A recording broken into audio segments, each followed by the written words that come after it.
जय गजानन मंडळी, आज आपण बघूया उकडपेंडी कशी करायची ते आणि त्याला काय काय साहित्य लागते ते बघूया। सर्वात आधी तर आपल्याला कणिक लागणार आहे। ही थोडी जाड कणिक आहे।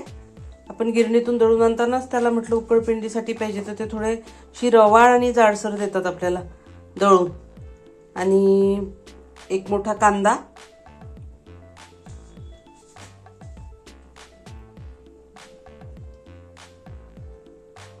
फोडणीसाठी आपल्याला इथं तेल लागणार आहे, जिरं, तिखट, शेंगदाणे, हळद, गोडलिंबाची 4-5 पानं, हिरवी मिरची, मोहरी, मीठ आणि एक छोटी वाटी कोथिंबीर, एक मोठा कांदा लागणार आहे आपल्याला। इतके साहित्य आपल्याला इथे उकडपेंडीसाठी लागणार आहे। अतिशय उत्तम लागते ही उकडपेंडी आणि पोहे उपमा खाऊन खाऊन तुम्ही जर कंटाळला असाल तर हा एकदम चांगला ऑप्शन आहे तुम्हाला नाश्त्यासाठी आणि पौष्टिक, हेल्दी, अतिशय छान लागते ही। चला तर मग कृतीला सुरुवात करूया।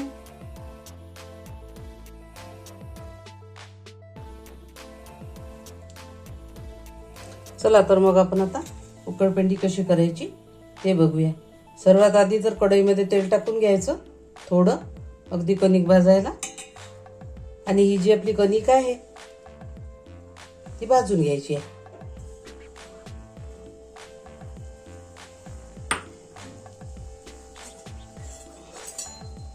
स्लो गॅसवर छान अशी रंग बदलेपर्यंत आता आपल्याला ही कणिक भाजायची आहे। थोडं पेशन्सच काम आहे, वेळ लागतो याला, कारण की फास्ट याच्यावर भाजली तर त्याचा थोडा जळकट वास येऊ शकतो आणि कमी याच्यावर भाजली तर कच्ची राहते। तर ते मीडियम गॅसवर आपल्याला रंग बदलेपर्यंत खूप वेळ अशी भाजत राहायची आहे ती। बघू शकता तुम्ही आता आपला कणकेचा रंग बदललेला आहे, थोडा तांबूस रंगावर भाजून घेतली आपण आता ही कणिक। आता जाड बुडाची कढई घ्यायची म्हणजे लागत नाही बुडाला आणि कच्ची पण राहत नाही।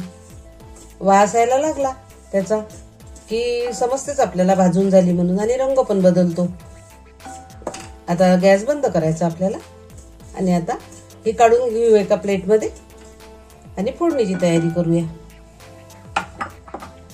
कढईत तेल ठेवलं तापायला। तेल आता थोडं जास्त पाहिजे, कारण मग तेल कमी टाकलं की ती चिकट होते। आता याच्यात टाकून घेऊया आपण जिरे,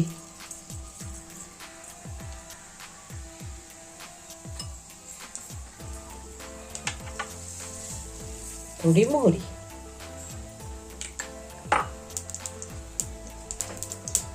जिरं तडतडायला लागलं की आपल्याला यात घालायचा एक कांदा।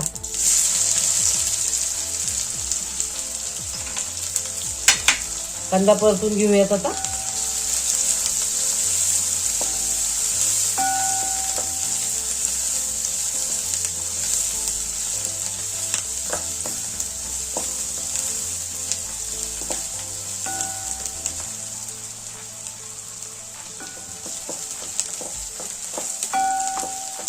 कांद्याचा रंग बदलत आला की यात आपल्याला टाकायचं आहे हिरवी मिरची, कढीपत्त्याचे 4-5 पानं,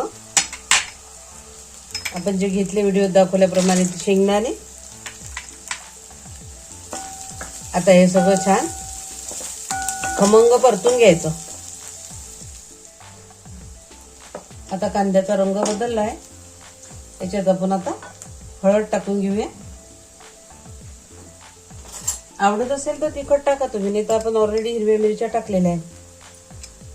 थोडी हळद टाकायची, थोडं लाल तिखट टाकायचं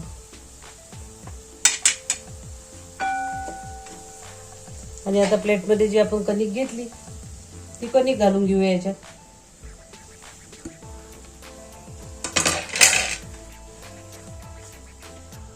बाजूच्या गॅसवर आपण गरम पाणी करायला ठेवलंय। आता आपली कणिक आधी भाजलेलीच आहे, त्यामुळे आता कांद्यावर आपल्याला थोडीच परतून घ्यायची आहे ती, खूप नको परतायला, नाही तर मग जळू पण शकते ती। त्यामुळे आपण आता थोडी परतून घेऊया आणि बाजूच्या गॅसवर गरम पाणी ठेवलंय करायला, ते गरम पाणी त्यात टाकून घेऊया।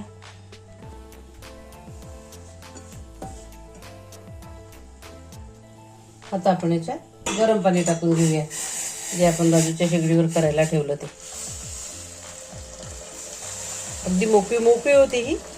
कणिक चांगली भाजणं झाली की कीच मोकळी होते, एरवी नाही होते, एवढी चिकट व्हायची शक्यता असते.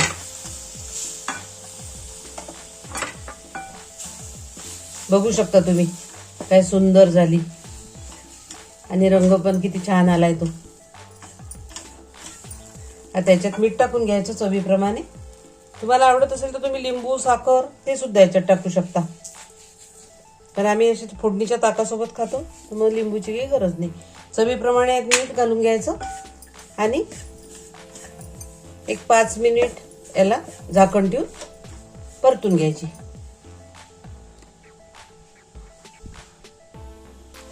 झाली आपली आता उकडपेंडी तयार झाली. बघू शकता तुम्ही गोळे पण नाही झाले, किती मोकळी मोकळी झाली.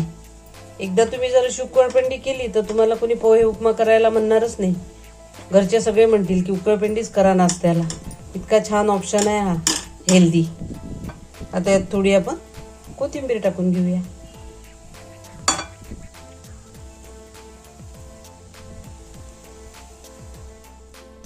आणि या पद्धतीने आपली उकडपेंडी तयार झाली आहे. इथं घरच्या साहित्यापासून हेल्दी, पौष्टिक, झटपट होणारी आणि सगळ्यांना आवडणारी अशी उकडपेंडी आपली तयार झालेली आहे. इथं बघू शकता तुम्ही किती मोकळी मोकळी झाली.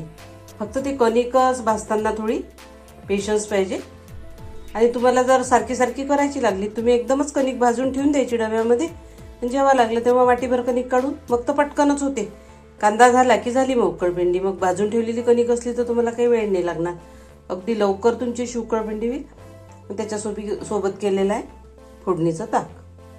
या पद्धतीने आपलं हेल्दी, पारंपरिक, झटपट होणारी घरच्या साहित्यातून उकडपेंडी तयार झालेली आहे. आवडली असेल रेसिपी तर चॅनलला सबस्क्राईब करा,